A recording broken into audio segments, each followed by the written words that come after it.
কৃষ্ণ বলে রমণীদায়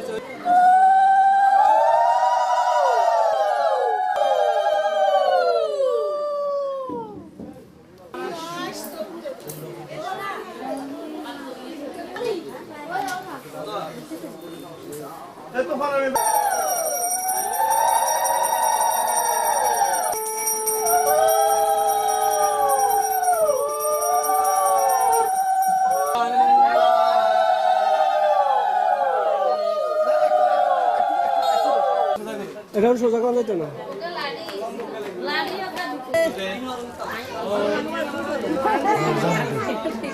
মাতৃরূপেণ সংস্থিতা নমো তস্যৈ নমো তস্যৈ নমো তস্যৈ নমো তস্যৈ নমো তস্যৈ নমো নমঃ।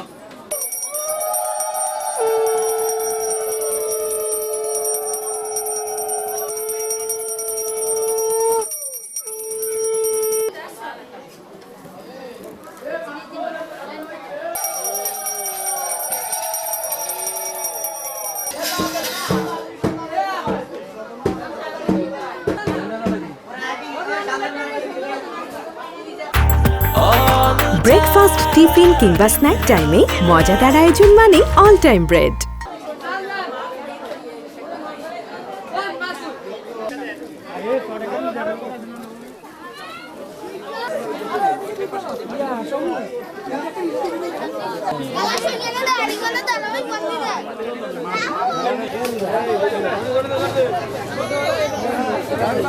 দেখো দেখো তোমার ছবি উঠেছে দেখো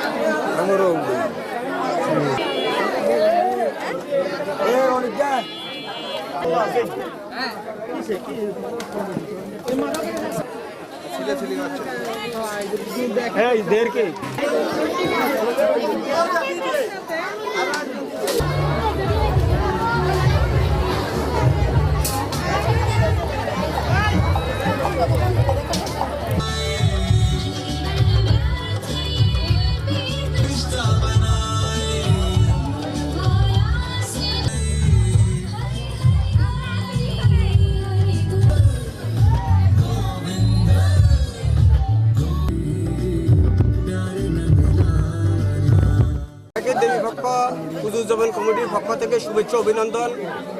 আজকে আমাদের 6ষ্ঠ বছর আমরা দেবীর পক্ষ থেকে বাসন্তী পূজা পালন করে আসতেছি আড়ম্বর অনুষ্ঠানের মাধ্যমে।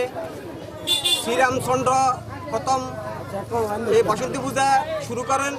বসন্তকালে এই পূজা শুরু হওয়ার কারণে এটার নাম হয়েছে বাসন্তী পূজা। আমরা সবাই সুন্দরভাবে পুজো পরিচালনা করতেছি এবং পুজো উদযাপন কমিটির প্রত্যেকটা সদস্য এবং এলাকার সুন্দর সবার সহযোগিতায় সুন্দর মনোরম পরিবেশে 2000 লোকের প্রসাদের আয়োজনের মধ্য দিয়ে আমরা সুন্দর অনুষ্ঠান প্রতিপালন করতেছি এবং সবাইকে দেবী পক্ষ পুজো উদযাপন পরিষদের পক্ষ থেকে শুভেচ্ছা এবং অভিনন্দন এবং আন্তরিক শুভেচ্ছা। খুব ভালোভাবে হইতেছে, কোনো সমস্যা নাই। আমরা সবাই কোনো সমস্যা নাই, সবাই সহযোগিতা করতেছে। আমরা যা 6 বছর পর্যন্ত করতেছি, কোনো সমস্যা নাই। পুলিশ প্রশাসনও সব কিছু ঠিক আছে, ওনারা সবসময় আসতেছে, দেখতেছে, আমাদের সব কিছু ঠিক আছে।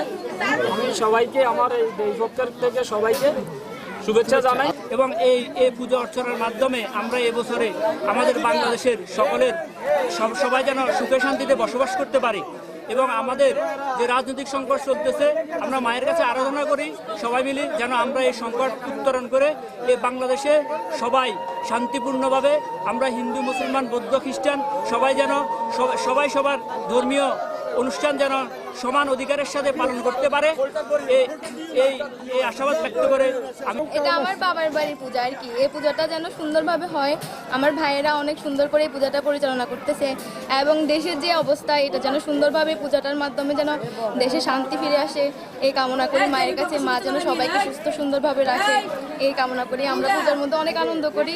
বাবার বাড়ির পূজা হিসেবে আমরা আসছি এখানে, 5 বছর যাবত পূজাটা হচ্ছে এখানে।